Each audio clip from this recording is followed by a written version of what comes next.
അസ്സലാമു അലൈക്കും വറഹ്മത്തുള്ളാഹി. ബിസ്മില്ലാഹിർ റഹ്മാനിർ റഹീം. ഈ ദുനിയാവും അതിലെ ജീവിതവും അവസാനിച്ച ശേഷം പരലോകത്ത് രണ്ടാമതും ജീവിപ്പിക്കപ്പെടുന്നതും വിചാരണക്കായി ഒരുമിച്ച് കൂട്ടപ്പെടുന്നതുമാണ് എന്നാണ് കഴിഞ്ഞ രണ്ടായത്തുകളിൽ പറഞ്ഞത്. ഇനി പരലോകത്തെ വിചാരണ രംഗം സൂചിപ്പിക്കുകയാണ്. ഓരോ മനുഷ്യനെയും അത്ഭുതപ്പെടുത്തിക്കൊണ്ട് അവർ ചെയ്ത വളരെ ചെറിയ കാര്യങ്ങളടക്കം എല്ലാം ഉൾക്കൊള്ളുന്ന ഓരോരുത്തരുടെയും കർമ്മപുസ്തകങ്ങൾ അവരുടെ മുമ്പിൽ ഹാജരാക്കപ്പെടും. അപ്പോൾ അവർക്ക് അതിൽ ഒന്നും നിഷേധിക്കാൻ കഴിയാത്ത വിധം അത് കൃത്യമായിരിക്കും. അതിൽ ഒരു കുറവോ കൂടുതലോ ഒന്നും ഉണ്ടാവില്ല. അക്കാര്യമാണ് ഇന്ന് പഠിക്കുന്ന 49-ാമത്തെ ആയത്തിൽ പറയുന്നത്. വവുളിഅൽ കിതാബു, പുസ്തകം വെക്കപ്പെടും. ഓരോ മനുഷ്യൻ്റെയും കർമ്മപുസ്തകം ഓരോരുത്തരുടെയും മുമ്പിൽ വെക്കും. കർമ്മപുസ്തകത്തെക്കുറിച്ച് ഖുർആനിൽ ആവർത്തിച്ചു പറഞ്ഞിട്ടുണ്ട്. ഇതിനു മുമ്പ് നാം പഠിച്ച സൂറത്തുൽ ഇസ്രായിൽ അത് വ്യക്തമായി പറഞ്ഞല്ലോ. വനുഖ്രിജു ലഹു യൗമൽ ഖിയാമത്തി കിതാബൻ യൽഖാഹു മൻഷൂറ. അവന്റെ മുമ്പിൽ അവന്റെ കർമ്മപുസ്തകം അവന് തുറന്നു വെക്കപ്പെട്ടതായി പുറത്തു കൊണ്ടുവന്ന് നൽകും.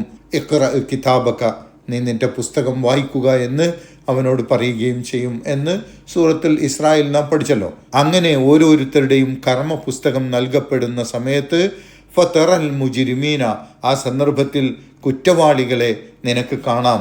തങ്ങളുടെ കർമ്മപുസ്തകം സ്വീകരിക്കുന്ന കുറ്റവാളികളുടെ അവസ്ഥ എന്തായിരിക്കും? ഇവിടെ നിനക്ക് കാണാം എന്ന് പറയുന്നത് നബി സല്ലല്ലാഹു അലൈഹി വസല്ലമയോടാവില്ല എന്നാണ് ഇബ്നു ആഷൂറിനെ പോലെയുള്ള പണ്ഡിതന്മാർ പറയുന്നത്. മറിച്ച് കാണുന്നവർക്ക് കാണാം എന്നാണ്. കാരണം നബി സല്ലല്ലാഹു അലൈഹി വസല്ലമയൊക്കെ ആ സന്ദർഭത്തിൽ വലിയ ഉയർന്ന സ്ഥാനങ്ങളിലായിരിക്കും. ഇതൊന്നും കാണുക എന്നത് നബി സല്ലല്ലാഹു അലൈഹി വസല്ലമയുടെ മഹത്വത്തിനും സ്ഥാനത്തിനും ചേർന്നതല്ല എന്നാണ് അദ്ദേഹത്തെ പോലുള്ളവർ അഭിപ്രായപ്പെടുന്നത്. എന്താണ് കുറ്റവാളികളുടെ അവസ്ഥ? മുഷ്ഫിഖീന മിമ്മാ ഫീഹി, അതിലുള്ളതിൻ്റെ പേരിൽ ഭയവിഹ്വലരായിക്കൊണ്ട് അവരെ നിനക്ക് കാണാൻ കഴിയും. അതിൽ ഉൾക്കൊള്ളുന്ന, ആ പുസ്തകത്തിൽ ഉൾക്കൊണ്ടിട്ടുള്ള തങ്ങളുടെ കർമ്മങ്ങളുടെ പേരിൽ അവർ പേടിച്ചരണ്ടവരായും കഠിന ദുഃഖിതരുമായി കാണുന്നവർക്ക് അവരെ കാണാൻ കഴിയും. വയഖൂലൂന, അങ്ങനെ അവർ പറയും, നിസ്സഹായരായിക്കൊണ്ട് അവർ ആ സന്ദർഭത്തിൽ വിലപിക്കും. യാ വൈലത്തന, ഞങ്ങളുടെ നാശമേ, എൻ്റെ നാശമേ എന്ന് പറഞ്ഞുകൊണ്ട് ഓരോ കുറ്റവാളിയും ആ സമയത്ത് വിലപിക്കും എന്ന് ഖുർആനിൽ മറ്റു സ്ഥലങ്ങളിൽ പറയുന്നുണ്ട്. ഇവിടെ യാ വൈലത്തന എന്നത് സ്ത്രീലിംഗമായിട്ടാണ് പറഞ്ഞിട്ടുള്ളത്. അതായത് യാ വൈലന എന്നതിനു പകരം യാ വൈലത്തന എന്ന് സ്ത്രീലിംഗമായി പ്രയോഗിക്കുന്നത് നാശത്തിന് വ്യാപ്തി സൂചിപ്പിക്കാനാണ്. അങ്ങനെ വ്യാപ്തി സൂചിപ്പിക്കാൻ വേണ്ടി സ്ത്രീലിംഗമായി പ്രയോഗിക്കാറുണ്ട് അറബിയിൽ. ആദ്യ പിതാവ് ആദമിൻ്റെ മകൻ ഖാബീൽ തൻ്റെ സഹോദരനെ ഹാബീലിനെ വധിച്ചപ്പോൾ ആ സന്ദർഭത്തിൽ അള്ളാഹു അയച്ച ഒരു കാക്ക കുഴി കുഴിക്കുന്നത് കണ്ട് ഈ പക്ഷിയിൽ നിന്ന് എനിക്ക് പഠിക്കേണ്ടി വന്നല്ലോ, എങ്ങനെയാണ് ഞാൻ എൻ്റെ സഹോദരനെ കുഴിച്ചു മൂടുക എന്ന്, അത്രത്തോളം ദുർബലനായി പോയല്ലോ ഞാൻ എന്ന് വലിയ നഷ്ടബോധത്തോടെയും കുറ്റബോധത്തോടെയും കാബീൽ പറയുന്നത് യാ വൈലത്ത എന്ന് പറഞ്ഞുകൊണ്ടാണ്. യാ വൈലത്ത അജസ്തു അൻ അക്കൂന മിസ്ല ഹാദൽ ഖുറാബ്. എന്താണ് അവർ വിലപിച്ചുകൊണ്ട് പറയുന്നത്? മാലി ഹാദൽ കിതാബി, ഈ കിതാബിനെന്താണ്?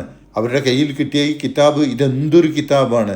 എന്തുകൊണ്ടാണ് അത്ഭുതവും സങ്കടവും പേടിയും നിസ്സഹായതയും നിറഞ്ഞ മാനസികാവസ്ഥയിൽ അവർ ഇങ്ങനെ വിലപിക്കുന്നത്? കാരണം അതിലേക്ക് നോക്കി അവർ പറയുന്നു, ലാ യുഗാദിറു സഗീറതൻ വല കബീറതൻ, ചെറുതും വലുതുമായ ഒന്നും വിട്ടുകളഞ്ഞിട്ടില്ലല്ലോ ഇതിൽ.